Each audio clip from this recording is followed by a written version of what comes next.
everybody. I'm out here on Slick Rock Hill, out here recording in my favorite shirt. I know you guys love this thing.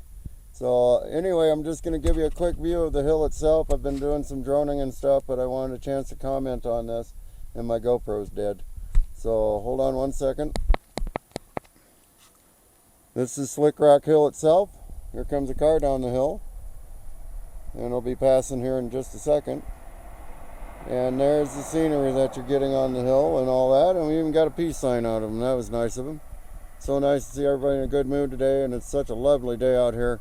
And I'm here to tell you, there is nothing in the world like this spectacular view. Nothing at all.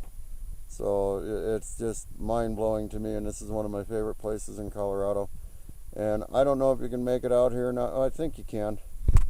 But that is Lone Cone Mountain way out there, and it is really one of my favorite places to see and visit. So, thanks for watching, and we're going down to Slick Rock, the village site that was reduced. We've already been to where they buried it, and it was cleaned up by the Department of Energy, and we're going to head down and check out some mines in the old mining area itself, and parts of an old ranch.